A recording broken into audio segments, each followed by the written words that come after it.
रामटेक लोकसभा मतदार क्षेत्रातील संपूर्ण मतदार बंधू भगिनी, शेतकरी, कष्टकरी, शेतमजूर, त्याचप्रमाणे बेरोजगार, विद्यार्थी मित्र हो, मी संविधान लोखंडे या वर्षीच्या 2024च्या लोकसभेच्या निवडणूक प्रक्रियेमध्ये रामटेक लोकसभेचा उमेदवार आपल्या समक्ष आपले मनोगत इथं व्यक्त करतो आहे। त्या संदर्भाने मला हे आपल्याला सांगायला आवडेल की मी संविधान लोखंडे शिक्षण क्षेत्रामध्ये काम करत असून मी रामटेक लोकसभा क्षेत्रामध्ये येणाऱ्या कामठी तहसीलमधून भिलगाव या गावचा रहिवासी आहे। रामटेक लोकसभा आणि रामटेक लोकसभेच्या संबंधाने जे 6 विधानसभा क्षेत्र आहेत, त्या संपूर्ण 6 विधानसभा क्षेत्रामध्ये मी सामाजिक कार्य करतो आणि सामाजिक कार्य करत असताना विविध प्रकारच्या संघटना, विविध प्रकारचे, विविध पार्श्वभूमीचे, विविध विचारधारेच्या लोकांशी सामाजिक लेवलवरती, सामाजिक पार्श्वभूमीवरती सामाजिक बांधिलकी ठेवून अनेक वर्षांपासून, जवळजवळ 25 वर्षापासून कार्यरत आहे। प्रश्न असा निर्माण होतो आहे की शिक्षण क्षेत्रात काम करणारा एखादा व्यक्ती लोकसभेच्या मैदानात का? तर त्याचं स्पष्टपणे उत्तर माझ्या मताप्रमाणे असं आहे, जे आपल्याला सुद्धा माहिती आहे की आज 2024 या काळामध्ये जगत असताना ज्या पद्धतीने राजकारण हे गलिच्छ पद्धतीने पुढे येताना दिसते आहे, रात्रभरामध्ये एखादा नेता आपली पार्टी बदलतो आहे, रात्रभरामध्ये एखादा सरकार उलथून टाकलं जात आहे, रात्रभरामध्ये एका पार्टीतून दुसऱ्या पार्टीमध्ये जाऊन किंवा ज्या पद्धतीने भ्रष्टाचार करणारे लोक, ज्या पद्धतीने करप्शन करणारे लोक, ज्या पद्धतीने गुंडागर्दी करणारे लोक राजकारणाचा भाग बनत आहेत आणि राजकारणामध्ये जाऊन, मंत्रालयामध्ये जाऊन मंत्रिपद उपभोगून जो तांडव करत आहेत, अनेकांना शिक्षण नाही आहे, अनेकांचा संविधानाचा अभ्यास नाही आहे, अनेकांना लोकांच्या समस्येशी काही घेणं देणं नाही आहे, असं असतानासुद्धा हे लोक लोकशाहीचा मुर्दा पाडत आहेत आणि हे सर्व उघड्या डोळ्यांनी पाहणं आता अशक्य झालं आहे। आणि म्हणून ज्या व्यक्तीला संविधानाशी प्रेम आहे, ज्यांना देशावरती प्रेम आहे, ज्यांना लोकशाहीवरती प्रेम आहे, तो व्यक्ती स्वस्थ बसू शकत नाही आणि या भावनेतून मी लोकसभेच्या मैदानामध्ये या सत्रामध्ये आपल्या समक्ष येत आहे। दुसरा आणखी असा प्रश्न आहे, मतदार बंधूंनो, आज अनेक वेळा पत्रकारांनी सुद्धा मला या पद्धतीचं एक विश्लेषण करत असताना एक प्रश्न असा विचारला की तुम्ही रामटेक लोकसभा हे क्षेत्र का निवडले? तर रामटेक लोकसभा क्षेत्राशी माझा स्नेह हा अतिशय जवळचा आहे, त्याला कारणही तसेच आहेत। रामटेक लोकसभा हा ग्रामीण भाग आहे आणि ग्रामीण भागाशी माझा संपर्क, माझी अटॅचमेंट ही खूप चांगल्या प्रकारची आहे। गाव पातळीवरती ज्या ज्या पद्धतीच्या समस्या राहतात त्या समस्यांची मला जाण आहे। गाव पातळीवरती शेती हा प्रमुख व्यवसाय असल्यामुळे, शेती हा माझा आवडता विषय असल्यामुळे, शेतकरी हा माझ्या जवळचा असल्यामुळे, शेतमजूर हा मला आपला वाटत असल्यामुळे त्यांच्या ज्या काही समस्या आहेत त्या मला अतिशय प्रखरपणे ह्या शासन दरबारी मांडायच्या आहेत आणि त्यांच्या ज्या व्यथा आहेत त्यांच्यावरती सोल्युशन, त्याच्यावरती समस्येचं जे निराकरण आहे ते कसं करता येईल याची पूर्ण जाण मला असल्यामुळे मी रामटेक लोकसभेच्या मतदारसंघामधून लोकसभेमध्ये एक आपला खासदार म्हणून जावा अशी माझी प्रामाणिक इच्छा आहे। रामटेक लोकसभा हा ग्रामीण भाग असल्यामुळे सर्वांना माहिती आहे की ग्रामीण भागामध्ये शिक्षणाच्या ज्या काही संधी असतात त्या अतिशय अल्प असतात। अनेक ठिकाणी फक्त प्राथमिक शिक्षणाच्या शाळा असतात, काही ठिकाणी फक्त माध्यमिक शिक्षणाच्या शाळा असतात, सरकारी शाळा असतात, परंतु त्या शाळांमध्ये त्या पद्धतीचं समाधानकारक अशा पद्धतीचं शिक्षण आज उपलब्ध होताना दिसत नाही आहे। ज्या खाजगी शाळा आहेत त्या खाजगी शाळांची जी फी स्ट्रक्चर आहे, त्याचे जे शुल्क आहेत ते लाखोच्या घरात असल्यामुळे आमच्या गरीब जनतेला त्या फीस किंवा त्या पद्धतीचे शुल्क हे परवडत नाही आहे। त्याच्यामुळे शिक्षण नसल्यामुळे प्रशिक्षण तर दूरच राहिलं आहे, प्रशिक्षण नसल्यामुळे रोजगार नाही आहे आणि मुळात आरोग्याच्या समस्या अनेक आहेत, दवाखाने उपलब्ध नाही आहेत, हॉस्पिटल्स उपलब्ध नाही आहेत, कृषीवर आधारित कोणत्याही प्रकारचे तिथं उद्योग नाही आहेत. ह्या अनेक साऱ्या समस्या असल्यामुळे त्या समस्यांचं निराकरण करण्याची ताकद, त्याची विचारधारा, त्याचा अभ्यास आणि त्याचे सर्व सोल्युशन्स माझ्याकडे आहेत असं मला वाटतं. आणि म्हणून मी रामटेक लोकसभा या क्षेत्रातून आपल्या समक्ष या पद्धतीने इथं तुम्हाला विनंती करतो आहे की रामटेक लोकसभेचा विकास करण्यासाठी संविधान लोखंडे हा एकमात्र पर्याय आहे. आणि त्या पर्यायाचा फक्त बोलून नाही तर आम्ही ज्या पद्धतीने आमचा अजेंडा या समस्येवरती आम्ही मांडतो आहे, त्या समस्येमध्ये 9 सूत्री कार्यक्रम आपण ठेवला आहे. त्या 9 सूत्री कार्यक्रमामध्ये पहिलं सूत्र शिक्षणाचं आहे. जर इथला विद्यार्थी शिकला नाही, तो प्रशिक्षित झाला नाही, तर त्याला रोजगार मिळणार नाही. मग तो रोजगार हा शासकीय यंत्रणेतला असो किंवा खाजगी यंत्रणेतला असो किंवा मग औद्योगिक क्षेत्रातला असो, तर त्याला शिक्षण आणि प्रशिक्षण हे अतिशय गरजेचं आहे. आणि त्यासोबत शिक्षण प्रशिक्षण झाल्यानंतर त्याला रोजगार आवश्यक मिळू शकतो. हे आमचं पहिलं ध्येय आहे. आणि शिक्षण प्रशिक्षण रोजगारानंतर इथं आरोग्याच्या ज्या समस्या आहेत त्या आरोग्याच्या समस्येवरती निदान करण्यासाठी गाव तेथे धर्मार्थ दवाखाना अशा पद्धतीची योजना आम्ही इथं सुरू करतो आहे. त्याच पद्धतीने सरकारी सुपर स्पेशालिटी हॉस्पिटल रामटेक विभागामध्ये असलं पाहिजे, रामटेक लोकसभा मतदार क्षेत्रामध्ये असलं पाहिजे असा पहिला प्रयत्न आपला राहणार. त्याच पद्धतीने कृषीला जेव्हा आम्ही मतदारांना या पद्धतीची विनंती करतो आहे की कृषी हा प्रमुख क्षेत्र असल्यामुळे, कृषीप्रधान हा जिल्हा असल्यामुळे, कृषीप्रधान हा लोकसभेचा क्षेत्र असल्यामुळे कृषीवर आधारित ज्या समस्या आहेत, धान किसान जे आहेत त्या धान किसानांच्या अतिशय गंभीर प्रकारच्या समस्या आहेत. त्याच्यामध्ये त्या प्रक्रियेमध्ये जे मजूर काम करतात त्यांच्या अतिशय गंभीर अशा समस्या आहेत. त्या समस्या मिटवण्यासाठी आम्ही इथले जे धान उत्पादक शेतकरी आहेत त्यांना योग्य तो भाव मिळणे, त्यांचा रास्त भावामध्ये त्यांना योग्य त्या पद्धतीने न्याय देता यावा, त्या मिळणाऱ्या धानावरती, त्या उत्पादित धानावरती प्रक्रिया करता यावी, धानावरती प्रक्रिया करून त्याच्यावरती अवलंबून असणारे जे व्यवसाय आहेत, उद्योग आहेत ते या लोकसभेच्या या क्षेत्रामध्ये सुरू करता यावे. दूध उत्पादन करणारे शेतकरी आहेत त्या दुधाला योग्य तो भाव मिळाला पाहिजे.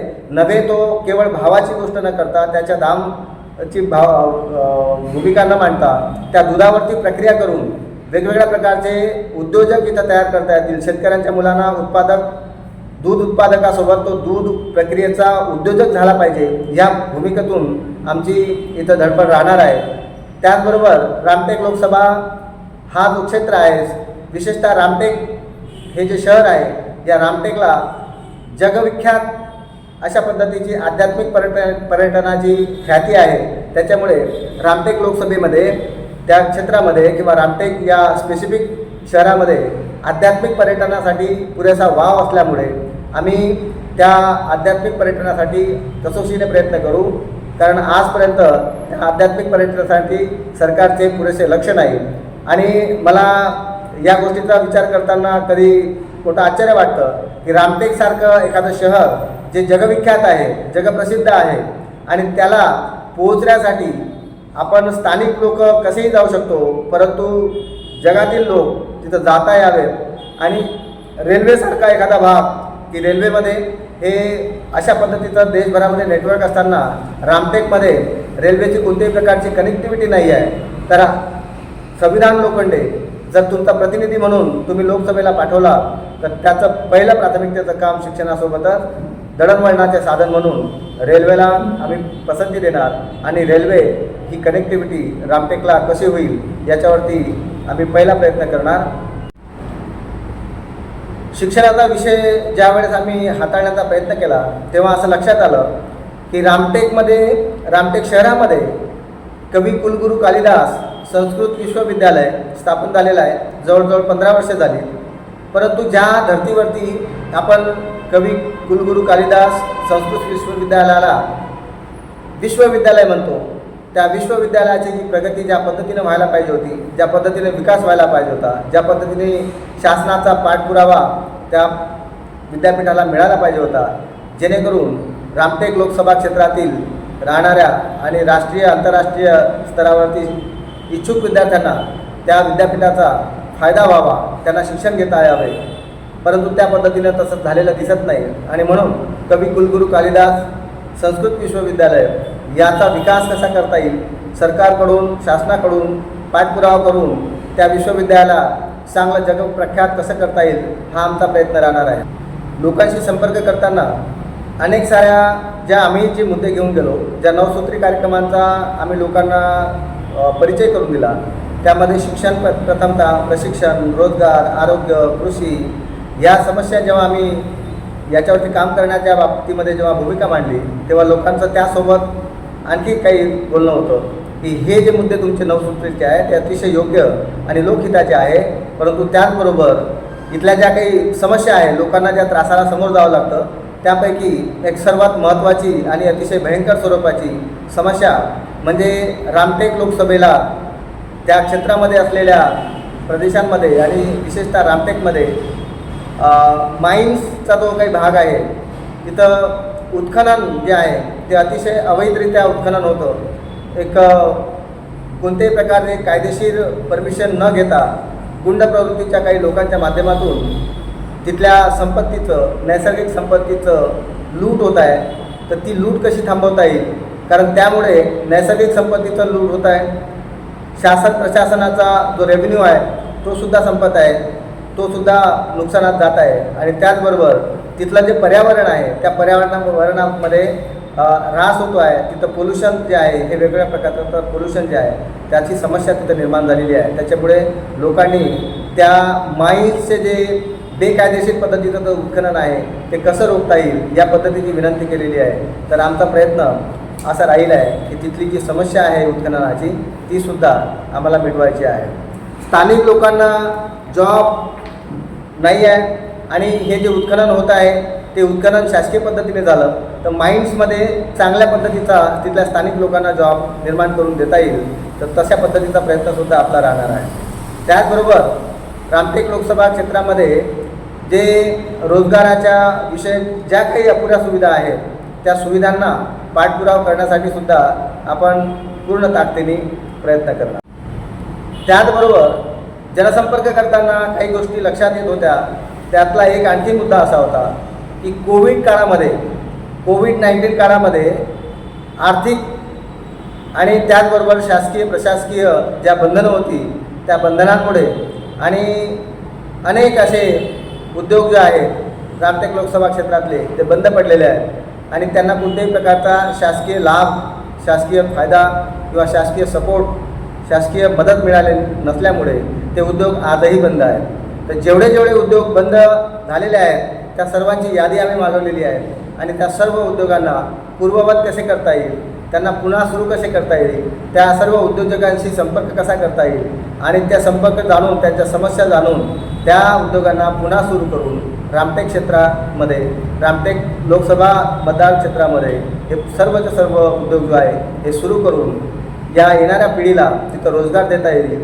पुन्हा जे लोक सक्षम नाही आहेत की जेव्हा त्या उद्योग सुरू करण्यासाठी इच्छुक नाही आहेत त्या पद्धतीचे जे उद्योग आहेत ते नवीन पिढीला, येणाऱ्या नवीन जनरेशनला जे उद्योजक होण्यासाठी इच्छुक आहेत त्यांना ते कसे देता येतील आणि ते उद्योग जे आहेत पुन्हा जर सुरू झाले तर हजारोच्या संख्येने इथल्या मतदारसंघातील विद्यार्थ्यांना प्रशिक्षण घेतल्यानंतर तिथं रोजगार उपलब्ध होईल. या पद्धतीचा आमचा प्रयत्न राहील. या नवसूत्री कार्यक्रमामध्ये ह्या सर्व गोष्टी बोलत असताना एक गोष्ट आणखी प्रकाराने आम्हाला सांगावं लागते की शेतकऱ्यांच्या ज्या समस्या आहेत त्या अतिशय गंभीर स्वरूपाच्या आहेत आणि शेतकऱ्यांच्या जे काही उत्पादन आहे त्या उत्पादनाच्या भरोशावरती इथले उद्योग चालतात आणि म्हणून त्या उद्योगांना रास्त भाव मिळाला पाहिजे ह्या मागण्या तर होत असतात, परंतु केवळ शासनाच्या माध्यमातून त्यांना 6,000 रुपये देऊन त्यांच्या गोडवणी करणे हा प्रकार जो घडतो आहे तर तो प्रकार काही उपयोगाचा नाही आहे. हे सर्वांना माहिती आहे की 6,000 आणि शेतकरी याचं सूत्र कुठंच काही जमत नाही आहे. शेतकरी रात्रंदिवस मेहनत करतो आणि त्याच्या शेतामध्ये निर्माण होणारा जो उत्पादन आहे तो इतक्या जास्त स्वरूपात राहतो. आपल्या देशाला शेतीप्रधान देश असं म्हटलं जातं आणि त्या शेतीप्रधान देशामध्ये असणारा शेतकरी तुम्ही त्याला 6,000 रुपये आम्ही तुम्हाला देऊ या पद्धतीचं एक प्रलोभन देऊन त्याला गोडवणी करण्याचा जो प्रकार करताय तर त्या 6,000 रुपयामध्ये शेतकऱ्याची कोणतीही वस्तू शेतीला उपयोगी असणारी खरेदी करता येत नाही किंवा त्याला कोणत्याही प्रकारे त्याचा सपोर्ट होणं शक्य नाही. आणि म्हणून तसं न करता शेतकऱ्यांच्या विकासाच्या भूमिकातून तिथं जाणे. आता शेतकऱ्यांच्या विकासातून जाताना शेतकऱ्यांचा जो उत्पादन आहे त्या बळावरतीच इथले उद्योग चालतात आणि म्हणून औद्योगिक CSR फंड जो आहे त्याच्यातला 50% CSR फंड हा शेतकऱ्यांच्याच उपयोगामध्ये आला पाहिजे, त्याला शेतकऱ्यांसाठी आरक्षित करता आला पाहिजे अशी आमची भूमिका राहील, जेणेकरून त्या पैशातून शेतकऱ्यांना बीज, त्यांना त्या पद्धतीने तिथे खते आणि सोबतच त्यांना तिथं शेतकऱ्यांना लागणारे शेतीसाठी लागणारे जे यंत्र आहे ते यंत्र निःशुल्क पद्धतीने कोणत्याही प्रकारचे शासनाचे उपकार न करता त्यांचाच पैसा त्यांच्या उपयोगात कसा येईल यासाठी आम्हाला प्रयत्न करायचा आहे. सोबत आम्हाला रामटेकमध्ये आम्ही जेव्हा आमचा जनसंपर्क केला त्या संपर्कामध्ये आम्हाला तिथं आध्यात्मिक अशा पद्धतीचं अतिशय स्कोप ज्याला म्हणता येईल असण्याचे चिन्ह दिसले. तिथं राम मंदिर आहे. राम मंदिर आम्ही जेव्हा आता पाहतो तर आजही राम मंदिरात गेल्यानंतर असं वाटतं की आम्ही हजारो वर्ष जुन्या काळामध्ये आम्ही तिथं जातो आहे. तिथं ज्या अवस्थेमध्ये जेव्हापासून शेकडो वर्षांपासून जे मंदिर आहे ते आजही त्याच अवस्थेमध्ये आहे. तुम्ही तिथं गेल्यानंतर तुम्हाला त्याच पद्धतीची प्रक्रिया आणि त्याच पद्धतीचं जे काही हजारो वर्ष जुनाचे आजचं जे अस्तित्व आहे ते अस्तित्व आजही तिथं जसंच्या तसं दिसतं किंवा उलट पक्षी त्याचा ऱ्हास होताना दिसतो आहे. तर त्याच्यासाठी विकासासाठी त्या धार्मिक स्थळाला विकसित करण्यासाठी जिथं लोक हजारोच्या संख्येने रोज तिथं जातात त्यांना सुविधा काहीच नाही आहे. तिथं लोकांना बसण्याची सुद्धा सुविधा तुम्हाला तिथं दिसणार नाही आहे. तिथं त्यांना कोणत्याही प्रकारची राहण्याची सुविधा तुम्हाला तिथं दिसणार नाही आहे किंवा तिथं त्यांना बाहेर ठिकाणून येणाऱ्या लोकांना तिथं जर ते थांबतो म्हटलं, विश्राम करतो म्हटलं तर तशा पद्धतीची कोणतीही व्यवस्था तिथं दिसत नाही आहे. रामटेक लोकसभेच्या त्या क्षेत्रामध्ये आणि रामटेक शहरामध्ये बौद्ध संस्कृतीचे अवशेष पाहायला मिळतात, परंतु त्याच्या विकासाच्या दृष्टिकोनातून काहीही सरकारच्या माध्यमातून करताना दिसत नाही. उलट पक्षी जनतेने बोलताना असं बोललेलं आहे की जे उत्खनन तिथं सुरू होतं, बौद्ध संस्कृतीचं उत्खनन जे सुरू होतं ते उत्खननसुद्धा तिथं बंद पाडण्यात आलेलं आहे आणि जो वारसा तथागत गौतम बुद्धांचा जो वारसा त्यांच्या उत्खननाच्या माध्यमातून जगासमोर आला असता, तो इतिहास जगासमोर आला असता, तो सुद्धा शासनाच्या माध्यमातून तिथं थांबवण्यात आलेला आहे. तर त्यामुळे ह्या अशा अनेक समस्या जेव्हा आम्ही जाणून घेतल्या त्या समस्यांना आम्हाला वेगळ्या पद्धतीचं एक यंत्रणा उभी करून ते सर्व परिपूर्ण करण्यासाठी आम्ही जबाबदारी घेतो आहे. त्याचबरोबर डॉक्टर बाबासाहेब आंबेडकर ज्यांच्या प्रॉब्लेम ऑफ द रुपी या शोध ग्रंथावर आधारित आपली RBI reserve bank of India स्थापन झाली. आमचं असं मत आहे की नोटांवरती, भारतीय चलनांवरती महात्मा गांधी यांचा फोटो, त्यांचं छायाचित्र आहे, त्याबद्दल अतिशय आदर आहे. परंतु ज्या डॉक्टर बाबासाहेब आंबेडकरांनी द प्रॉब्लेम ऑफ रुपीच्या माध्यमातून रिझर्व्ह बँक ऑफ इंडियाची निर्मिती केली, त्या डॉक्टर बाबासाहेब आंबेडकरांना आपल्या या कार्यासाठी जर न्याय द्यायचा असेल तर भारतीय चलनांवरती डॉक्टर बाबासाहेब आंबेडकरांचा सुद्धा फोटो असलाच पाहिजे या पद्धतीची प्रखर भूमिका आम्ही घेऊन जात आहोत आणि ज्या जनसंपर्कामध्ये अनेक सारे विषय, अनेक साऱ्या समस्या जाणून घेण्याचा प्रयत्न करतो आहे आणि त्या प्रत्येक समस्येला न्याय देण्यासाठी संविधान लोखंडे हा तत्पर आहे.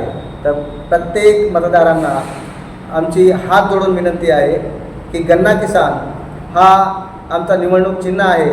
येणाऱ्या 19 एप्रिल 2024ला जो वेळ आपल्याला मतदानासाठी दिला जातो त्या वेळेमध्ये गन्ना किसान या निवडणूक चिन्हावरती इथल्या शेतकरी, कष्टकरी, इथल्या बेरोजगार, इथले विद्यार्थी ज्यांना मतदानाचा अधिकार आहे, इथले दलित, शोषित, पीडित या सर्वांना कडकडीची विनंती आहे की ज्या लोकांनी राजकारणामध्ये येऊन राजकारणाचा तांडव तयार केलेला आहे त्या सर्व लोकांना उत्तर देण्यासाठी आता सज्ज व्हा आणि संविधान लोखंडे यांच्या गन्ना किसान या निवडणूक चिन्हावरती बटन दाबून त्यांना भरघोस मताने विजयी करा, ज्या अर्थी तुमच्या सर्व समस्यांचं निदान घेऊन ते तुमच्या पुढे पुन्हा येतील.